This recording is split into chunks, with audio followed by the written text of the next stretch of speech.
It was 30 years, from AD 33 to 64 AD.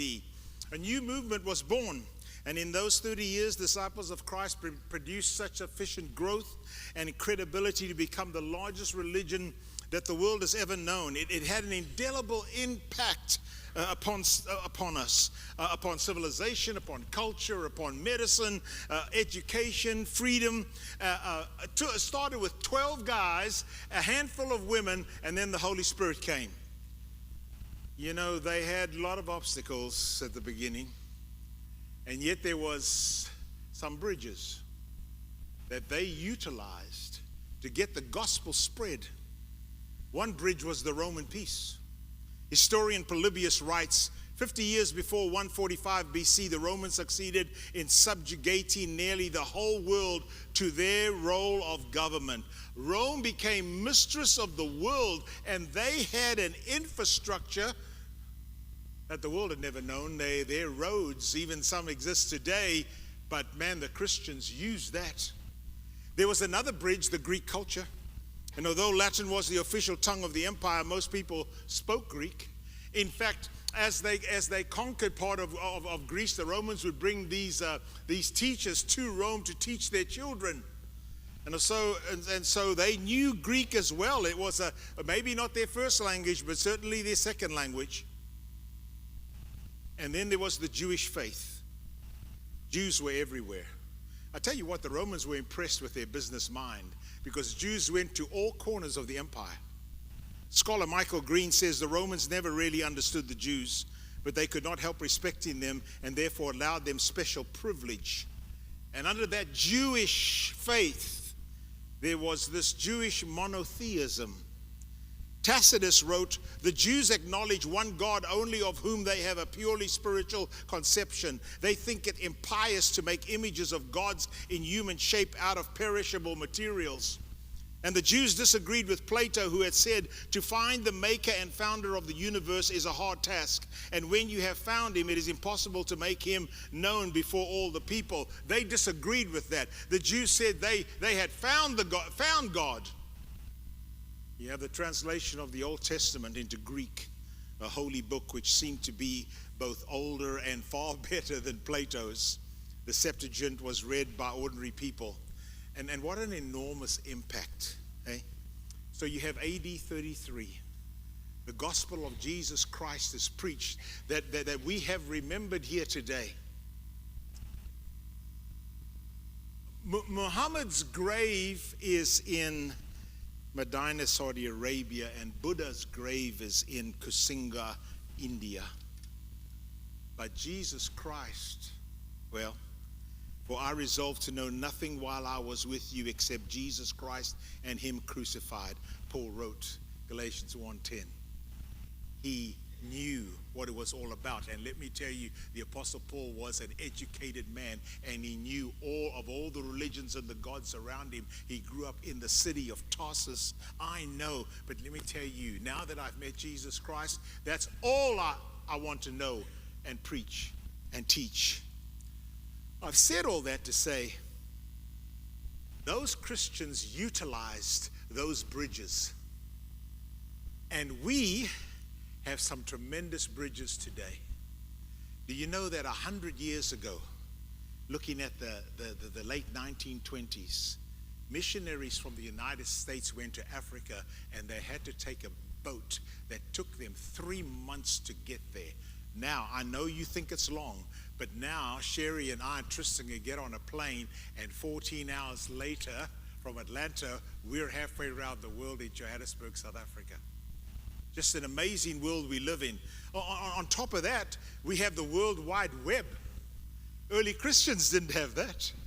At our school, which Tristan will share a little bit with you, our school, we now have Starlink. It came in August in a rural African school. God's word is not only in Greek, but now is translated into every major language and a lot of dialects globally. And on top of that, we can speak to the Holy Spirit every single day, because we live in a country that gives us the freedom to have a Bible that we can either have it in paper form, have it on our phone. Like those first disciples of Christ, we must, in order to continue to make a difference and change the world, it takes these ingredients. We must be converted. We must be committed. We must be convinced. We've got to be convicted to sharing the message of Jesus Christ. So let me say, before I share with you what happened in this part of Africa in 2024, I want to tell you that we are utilizing all those bridges that we have today. And I want to thank you for the tremendous support that you have given us through the years. Next month, we begin our 18th year. And it is just amazing how God has worked with us, the team. And you are part of that. So everything I share with you, I want you to know this is what Main Street has contributed to accomplishing this year. Next. So before I get to, I want to show you this, okay? And let me say thank you for the church over the years sending people to come and join us. But if you are maybe new and you might be thinking about coming, I want you to know we might take you to this place between Zimbabwe and Zambia. Is an orchard owned by the McDonald's. They are a family, 3 generations into it. When I say an orchard, I'm talking about 1,000 acres of orange trees producing, and they're about to bring on another 1,000 acres. But it's in a wildlife area, and the elephants and baboons have decided they love oranges. So when the elephants come and take oranges from your trees, you just don't go, shoo, shoo, you know? Doesn't work. But on their property, which is immense, they have a small canyon. And so what they have done between May and October, they ship out 20,000 boxes of oranges a day all over the world. They get the grade A's, and then the rest of them are thrown into these wagons, and they're carried to the canyon. And people find that the elephants have found out where the oranges are now, and the baboons. And so you can go there at night. You can spend the night there, but you can go eat supper above the canyon. And while they're serving you your food, you can watch the animals eat their food. So the baboons come first, and then the elephants come. And there was about, 300 elephants there that night when we were there, just eating oranges. I know it looks fake. It's not. It's just quite amazing. So it's just one of the great things of Africa. Next. This is us this past summer. And there's Sherry and Lee and his son Boston, and then Laura is not there, but her 2 sons are. And of course Tristan and Dakota. And I really appreciate our team that we have there. We've got a lot of other members on our team, but I just wanted to show you our immediate family. Next. So this year, we are looking forward to a tremendous harvest. But this is what happened last year. As far as we know, we think there's many more. But we had over 1,100 to be immersed into Christ.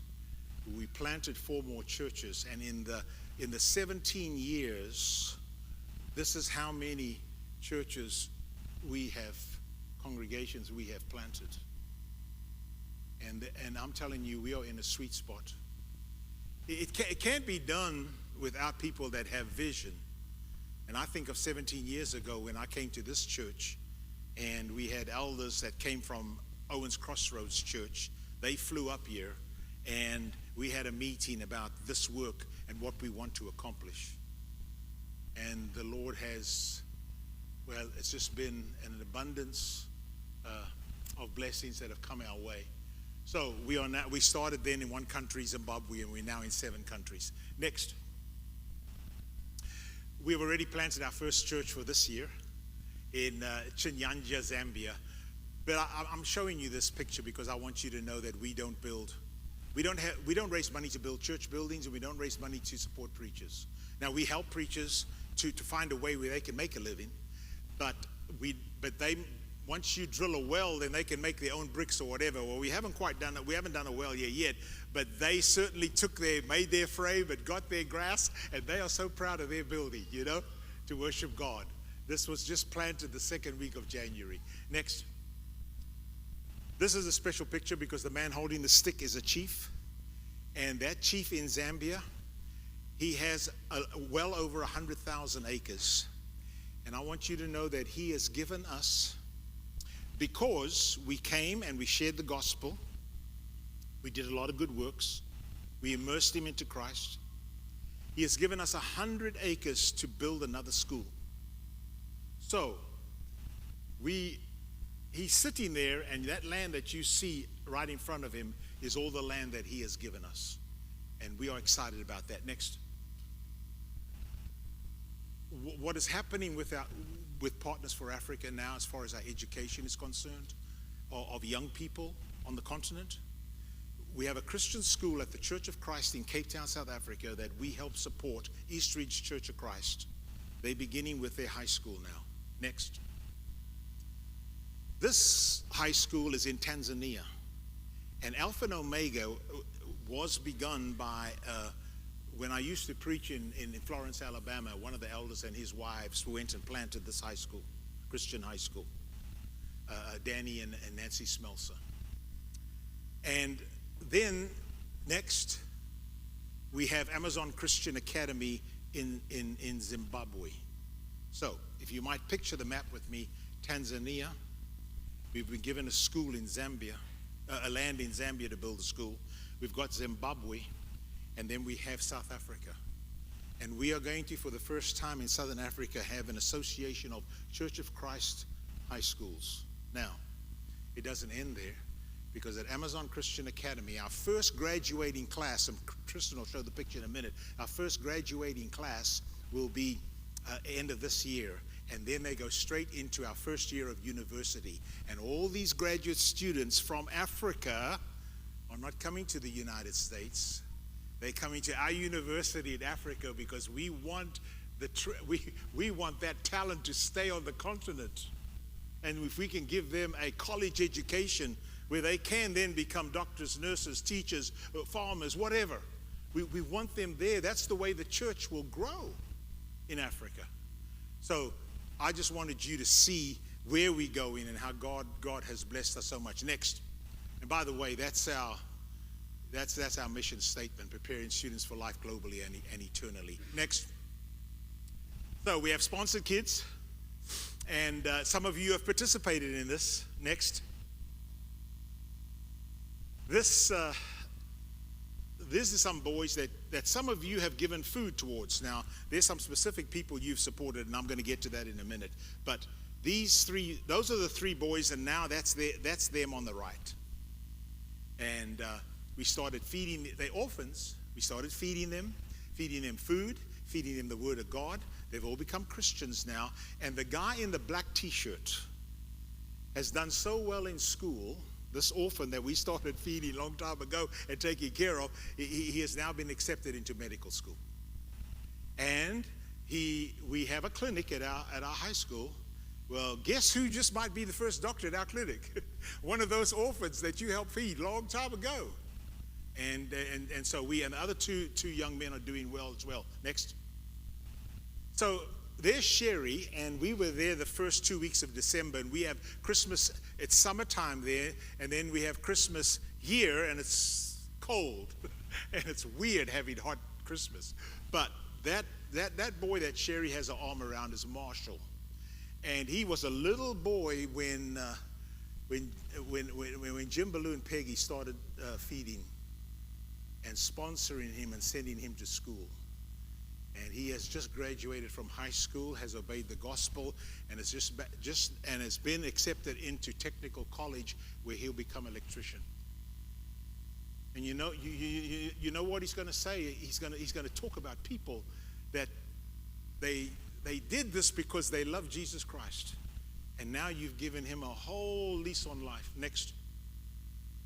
This right here is our, of course, the three grandsons, but this summer we did a lot of feeding. The drought was terrible. We kept 800 families alive. literally, besides feeding multiple thousands. And you can see them getting their food. Now, let me just say, that picture you see on the right, some of the pictures we get, they don't have great cameras or phones that have great cameras on it. So, I want you to understand that. But those ladies put that 22-pound bag on their head. The baby, the lady at the back is carrying a baby, and she's about to walk 2 miles. Now, I've put a bag on my head before, and I've walked about 2 steps, and then it's fallen down. I don't know how long it would have taken me to get to the village. Besides, it wouldn't take everybody's laughing because you think, it's kind of like a professional athlete. You see them do something, it looks so easy. Well, go try it. Next. So right now, by the way, this is a well that you all, I think it was the Pressons that helped drill probably about 13, 14 years ago. It's still pumping. There's been hundreds baptized in that well. And I want you to know this, that right now we have over 420,000 people that get water from our wells every single day in 4 countries. When life expectancy is in the mid-30s, you can imagine how clean water changes things. Next. This is the ACT project, and that picture was, you've been a big part of it. Main Street, how many years have you all called us and said, come get boxes? And we appreciate your faithfulness. And you can see how many boxes we've shipped, and we send clothes, farming equipment, medical equipment. I mean, all kinds of things on there. Bless so many people. Next. This is a container that just arrived about 2 months ago in Eswatini, which is now Swaziland, which was Swaziland, now Eswatini, had arrived at the Church of Christ there. Next. And this is the people celebrating the Christmas. This just got there before Christmas, and they were just celebrating, Next. Also, that picture was taken Friday, just this past Friday. And Lee is loading up desks and chairs. We have a lady in Huntingdon. Her name is Ginger. She goes to the Huntingdon Church of Christ, and she came with us last summer. And she got back, and she said, she went to the principal of the school and said, "Listen, we've got desks and chairs stored. We need to send them to Africa," and that's what was loaded. By the way, if some of you will look, you'll see on the right side there. There's those boxes. They are all smart boards. They gave us 14 brand new smart boards. Just amazing. Next. So I'm about to turn it over to Tristan, but I just want you to know that this is our first graduating class at our high school, and these students came out of COVID. They had missed over a year of school, and they had to work so hard to play catch up. These students forfeited their school holidays so that they could study, because they know that this is their only way out. And I am so thankful that God has blessed our lives to know these boys and girls. And so they've got this year, they'll graduate in November. The school year is like a normal year, like our normal year, not like our school year.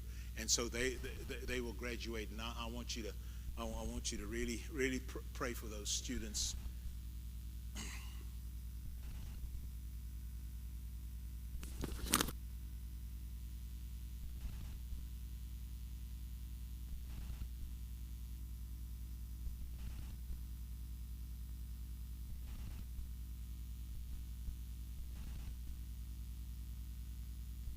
You hear me? Sweet.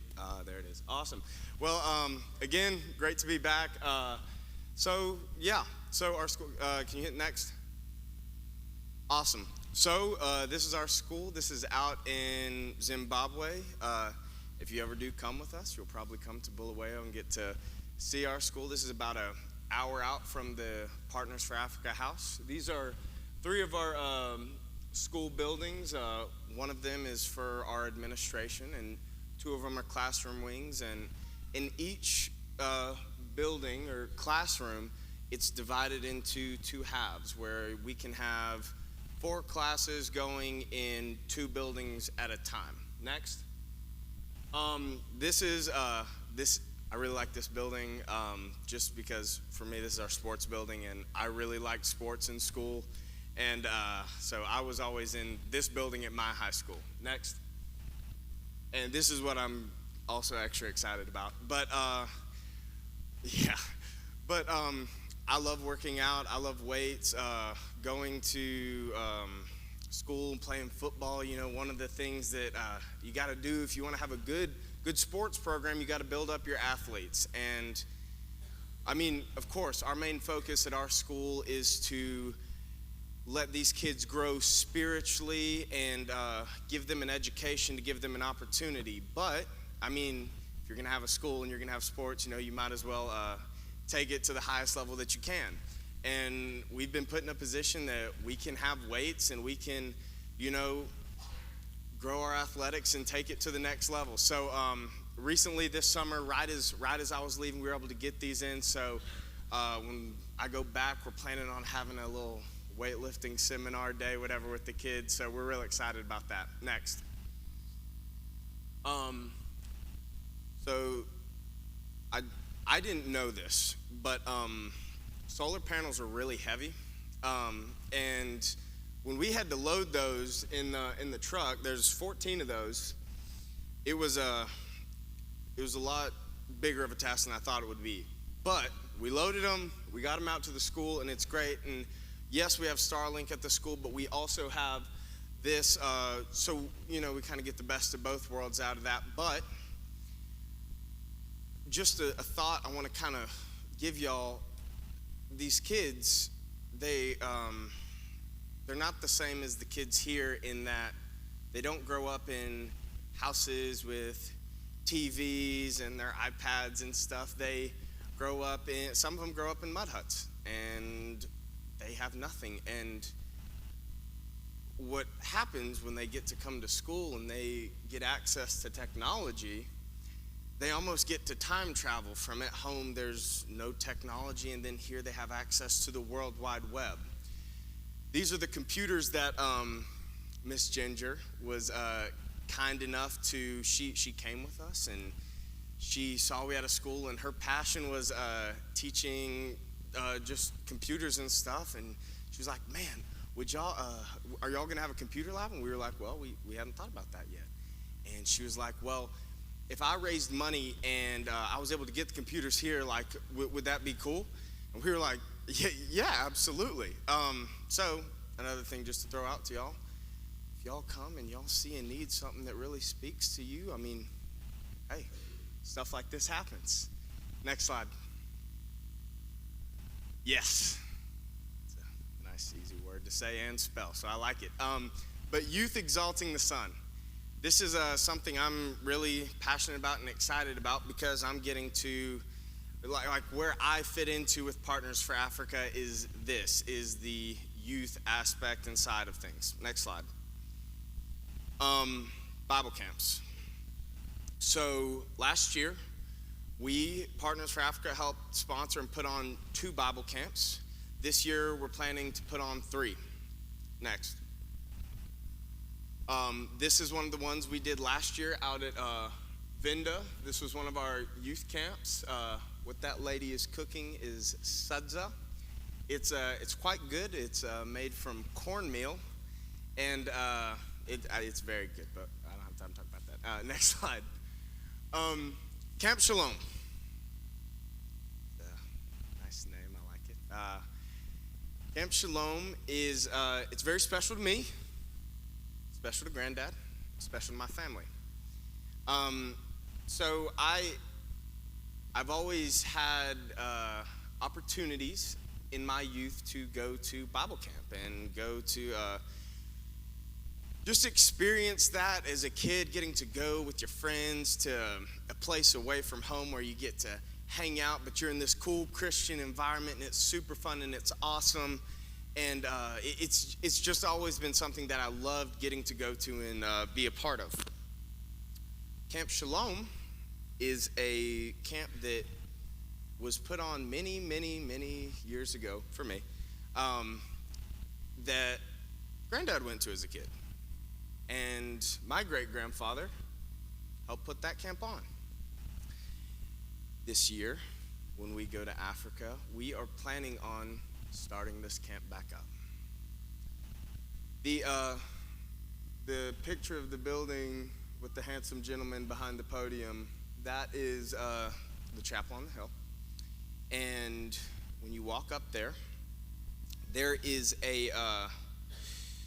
it's almost like it looks like a podium, but it's made out of stone, and it's wide, and it comes up to about there, and it has a Bible verse in it. And it's Psalms 121. Why is that special? Why is that cool? I mean, yes, the Bible's great. Big fan of that. Love it. Everywhere Granddad goes and preaches, the Bible verse that he once read is Psalms 121.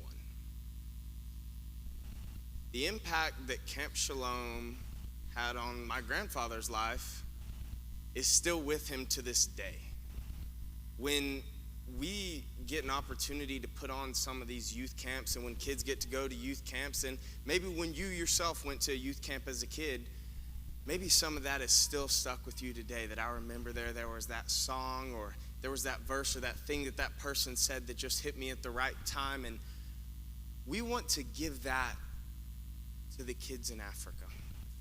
Some of them are not as fortunate enough that they can pay to go to a camp and really just have that experience. Some of them aren't in a financial position, but we want to be able to make that happen for some of these kids that don't have the same opportunities. So one, I want to thank y'all for giving these kids these opportunities, but